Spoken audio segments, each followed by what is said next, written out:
Climate crisis and China-US rivalry. 5 top takeaways from the Pacific's most important summit, Pacific Islands Forum, The Guardian. Skip to main content, skip to navigation, skip to navigation. US edition, UK edition, Australia edition, International edition, Europe edition, World, Europe, US, Americas, Asia, Australia, Middle East, Africa, Inequality, Global Development, Climate crisis and China-US rivalry. 5 top takeaways from the Pacific's most important summit. Leaders discussed phasing out fossil fuels and navigating Washington and Beijing's battle for regional dominance, all while internal tensions bubbled below the surface. Leaders from Pacific Island countries, together with Australia and New Zealand, have just wrapped up their most important annual political talks. They wrestled with calls to phase out fossil fuels and discussed how to navigate intense rivalry between the US and China, all while trying to keep a lid on simmering internal tensions. Here's what we learned from the week-long Pacific Islands Forum, PIF, summit hosted by the Cook Islands. Fossil fuel phase-out call watered down. Pacific Island countries are especially vulnerable to rising sea levels and extreme weather events, despite being responsible for only a small share of the global greenhouse gas emissions that drive the climate crisis.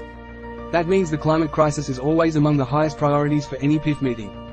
At the start of this week's talks, many civil society groups had wanted the 18 members of the regional grouping, including Australia and New Zealand, to endorse the Port Vila call for a just transition to a fossil fuel-free Pacific. That declaration, made in March by the governments of Vanuatu, Tonga, Fiji, Niue, Solomon Islands and Tuvalu, said the Pacific would no longer accept the fossil fuel lie, and should spearhead the unqualified, global, just and equitable phase-out of coal, oil and gas production. But the communique issued after the Cook Islands summit on Friday is noticeably vague on this issue, saying only that leaders aspire to a just and equitable transition to a fossil fuel-free Pacific. They have also added a caveat, presumably with the encouragement of fossil fuel-producing Australia, acknowledging that the pathway is not immediate nor is a one-size-fits-all. Environmental campaigners were disappointed that leaders have opted for aspirational rhetoric, although the summit did also state a commitment to the transition away from coal, oil and gas in our energy systems. Great power competition steps up. The major powers increasingly see the region as the focus of a contest for influence. The US has been scrambling to reopen embassies and step up its engagement with Pacific countries after China clinched a big strategic win last year, a security agreement with Solomon Islands. PIF has 21 dialogue partners, including the US, China, the UK, India and the EU. This week's PIF summit was the first time in 3 years that the regional bloc has invited its dialogue partners to join for in-person talks. True to form, many sent high-powered delegations backed up with a handful of funding announcements, including for climate finance. The US ambassador to the UN, Linda Thomas-Greenfield, said she wanted to listen to better understand how the United States can continue to support the region's priorities. The Prime Minister of the Cook Islands and host of the summit, Mark Brown, had a clear message for the great powers.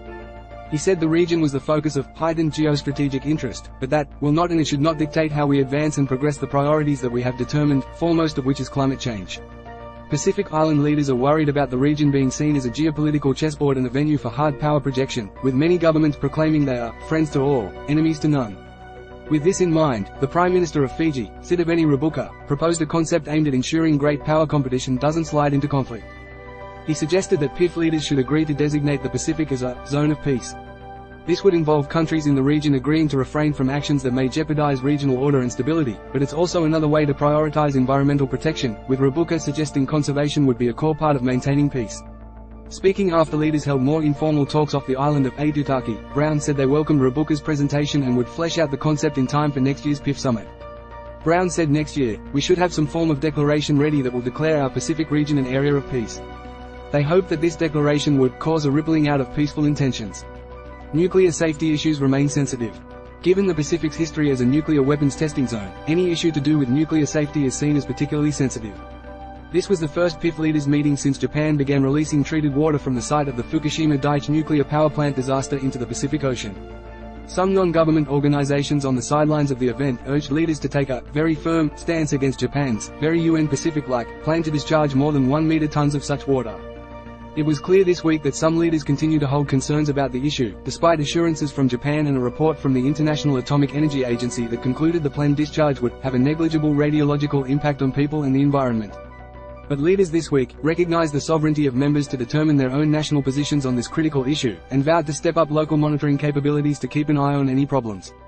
Australia keeps a lid on AUKUS concerns. PIF leaders are also considering how to revitalize the long-standing Treaty of Rarotonga, also known as the South Pacific Nuclear Free Zone Treaty, which requires its parties to prevent the stationing of nuclear weapons and includes measures to prevent the dumping of radioactive waste at sea. Australia attracted scrutiny this week over its plan to acquire nuclear-powered, conventionally armed submarines under the AUKUS deal with the US and the UK. Some Pacific leaders are also wary about plans to build a facility for up to 6 American nuclear-capable B-52 aircraft in Australia's Northern Territory. But Australia's Prime Minister, Anthony Albanese, provided his counterparts with an update, and appears to have avoided a rebellion over the issue. The communiqué issued afterwards said leaders welcome the transparency of Australia's efforts, and its commitment to complying with all of its international legal obligations. Regional unity is fragile. Despite repeated calls for PIF to maintain unity, given the raft of challenges the region faces, there were fresh signs this week of tensions bubbling below the surface. The president of Nauru, David Adiang, attended the formal talks on the island of Rarotonga earlier in the week but caused a stir by skipping an overnight leaders' retreat on the island of Aitutaki. That was apparently triggered by suspicions that PIF might reconsider plans to appoint the former Nauru president Baron Waka to take over as the regional group's secretary-general next year. Efforts have been made to bridge deep divides since 2021, when the members of the Micronesian subgrouping, Nauru, Palau, the Marshall Islands, the Federated States of Micronesia, and Kiribati, all vowed to withdraw from the forum. That rift was sparked by the election of Polynesia's candidate to be the secretary-general in defiance of a convention that meant it was Micronesia's turn to provide the forum's leader. Micronesian states said they had been disrespected and not treated as equals. A later peace deal involved the promised appointment of Waka, who has a controversial history. The leaders, hoping to avoid another fracture, took the opportunity in Friday's communiqué to reaffirm the planned appointment. Explore more on these topics. Pacific Islands Forum. Pacific Islands. New Zealand. Cook Islands. China. Explainers. Most viewed. World. Europe. US. Americas. Asia. Australia. Middle East. Africa. Inequality. Global development. News. Opinion. Sport. Culture. Lifestyle. Sign up for our email. About us. Help. Complaints and corrections. Secure drop. Work for us. Privacy policy. Cookie policy. Terms and conditions. Contact us. All topics. All writers. Digital newspaper archive. Facebook. YouTube. Instagram. LinkedIn. Twitter. Newsletters. Advertise with us. Guardian Labs. Search jobs.